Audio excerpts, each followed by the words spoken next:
Our own Gary Mativier is in Washington, D.C. with an opportunity to ask the president questions, some of them from you, our viewers, but also got a behind-the-scenes look today, and that's where we find Gary tonight, live at the White House after a big day of tours and interviews and the president's call to action on tax breaks. Gary. Yes, Sharon, and no doubt both parties are putting everything they have into the swing states right now. In fact, cover of USA Today, Iowa center stage once again in this campaign as they put a lot of resources into it. Gary is at the White House talking one-on-one with the president about issues important to the QCA. Those include the area's biggest employer, the Arsenal, which many were concerned was in jeopardy because of looming defense cuts. Gary joins us now live outside the White House. And Gary, it looks like the Arsenal will not be affected tonight. Yeah, and Elizabeth, this is a developing story, the big story tonight. The President of the United States answering your question, but the most incredible moment here comes when he answers the question that could affect the entire QCA. Is the Arsenal safe from budget cuts? We have the Rock Island Arsenal, which, as you know, is our largest employer. 8,000 jobs, about 500 private companies that do business with it. Right. There are concerns that if defense cuts happen because the commission was not able to reach a consensus, that those jobs could be in jeopardy. How do you, as a president moving forward, start to bring people together so we get past some of the stress that's affecting everyday lives of so many Americans? And is the Arsenal safe? Well, let me tell you, I do think the Arsenal is safe. And part of it is because I, as the President of the United States, and my Secretary of Defense, and the men and women in uniform understand what an incredible service folks at the Arsenal provide. Gary is on assignment tonight in Washington, D.C. He was given the chance today to sit down one-on-one with President Obama. Good evening. Iowa's swing state status has brought us to the White House tonight as both parties vie for the votes that could determine who holds the most powerful job in the world come November. But Mitt Romney and Barack Obama, as they battle it out over taxes tonight, what could be a major signal from the White House for the QCA's largest employer. Tonight, an exclusive one-on-one interview asking the president your questions. Mr. President, for the American people, it seems like we've been experiencing crisis after crisis, from everything from student loans to the budget, all coming down to the wire. The last time you were in the Quad Cities, you went over the I-74 bridge as you came into town. You stopped at Ross's. I did. Had a little magic moment. I did. You remember that? Man, that was impressive. Yeah. Well, that bridge, Secretary LaHood has called one of the worst bridges he has seen. Right. How do we improve our infrastructure for things like that while still maintaining spending controls? Well, the good news is we just got the transportation bill passed that sustains funding for existing projects. For me. Final question for it, if I can. Talking about businesses and the tax cuts you talked about today and proposing. Martha from Moline, small business for 25 years. She says the banks are still too tight with money, so it's hard to grow for a small business now. Yeah, you know, I've been hearing that a lot. I was on a bus tour out in Ohio and Pennsylvania, and everywhere I go, when I talk to small businesses, they say, you know what, we've gotten through some of the toughest times back in 08, 09. We want to do some more hiring. We're seeing more business opportunities. We also got a chance today to catch up with some of the highest level cabinet members, and we asked them your questions. Here is their reaction. Secretary, Iowa just got the one-year freeze on No Child Left Behind. Some teachers I've talked with say they feel that they've been handcuffed with the federal government getting more and more involved in the schools. What is the goal of the federal government with our schools? Well, that's the problem with No Child Left Behind. I think it was far too prescriptive top-down from Washington. The Rock Island Arsenal, the First Army, that's the biggest institution for Iowa, Illinois, and Wisconsin. Where does that stand in terms of homeland security? How much do you rely on it? How much attention is the White House paying to the Rock Island Arsenal?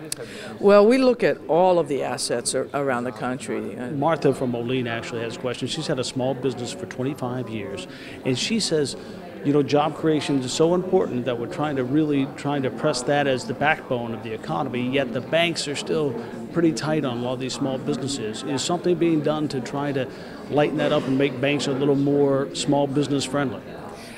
Absolutely. We are now working with banks all over Iowa and Illinois and the whole country. Rick from Davenport has a small business, and he wants to know, beyond the words, what is someone going to do to actually stand up for the backbone of this country, which is the small business that he says the middle class and small businesses are paying for just about everything in this country? Well, he's right. There are a very small number of businesses and people that are paying the lion's share of all the burdens of the country. Consumer choice, not government choice. We are seeing an unprecedented amount of campaign ads in this area, being besieged from everything from welfare reform to Medicare. A lot of people are confused. They think someone must be lying to us, and DJ puts it this way. He says, when are the attack ads actually going to give way to some positive ads with some significance? Well, I think you're going to find from my campaign that our ads focus on distinctions between myself and the president on policy issues. You were talking about the military today, and Fred Liu is a veteran, and he wants to know what you are specifically going to do to make our military ready for anything that may come our way. Well, first of all, I would not do what the president's doing, which is cutting some $1 trillion from our military over this decade. That's simply the wrong way. And Governor, our final question comes from Judy in Bettendorf. She's wondering, if you are elected, how are you going to get the jobs back from overseas here, so where we can have jobs where more people are earning a living to pay for things like education and so many other social issues that we are dealing with right now? Yeah, we've seen too many jobs go overseas. Small business is where job growth comes from, and that's why I'm going to champion it. And I will tack on one additional question. People hear in every campaign, we hear hope, we hear change, we hear all these big ideas. Will we get something done? Well, I think people who can look over the last 4 years will remember the speech of the president when he accepted the nomination of his party. And I'll work with Democrats and Republicans to finally get America back on track. Governor Romney, thank you very much for your time. Thank you. Appreciate the chance to be with you. It's an election year like we have never seen before. A presidential race that is too close to call. Local races that are getting the attention of the national parties as they vie for control of the House and Senate. The votes you cast will help decide how our country moves forward. Who will lead us in Washington? Who will represent the people in Iowa's 2nd Congressional District? Iowa has redrawn the map as the state goes from 5 reps down to 4, making the candidate chosen here responsible for an expanded area, giving you a bigger voice on the issues important to you. Tonight, the two men fighting for that job take your questions in a first-of-its-kind debate. Questions from the streets, questions tweeted and posted through social media, and through a panel of political experts. This is Decision 2012, a congressional conversation. And good evening, everyone. I'm Gary Mativier. We are coming to you live from the campus of St. Ambrose University. In 2008, an Iowa congressman changed his vote on the House bailout plan after that bill was changed to include a promise of $4.6 billion in flood and tornado relief for Iowa.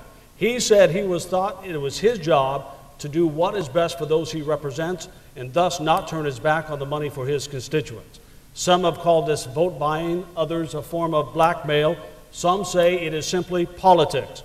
Would you accept the money or other supports for your constituents, even if it went against your beliefs on the issues that you are actually voting for? And is that part of a politician's job? Mr. Archer, we begin with you. But I want to bring this up, and I want us to each, if we can, put 30 seconds into this, because a lot of people at home sitting there saying, we hear a lot of these things a lot, and we're wondering, really, in the climate that we do have, can anything ever really get done? Can the two sides really come together and forget about plus or minuses for a party and just do what's right for the American people? 30 seconds. Questions. The debate, of course, continues online. A lot of people will be Twittering both KWQC.com website as well and to the Quad City Times. And we'd like to thank St. Ambrose for hosting this debate and give them a round of applause as we say goodnight. Thank you.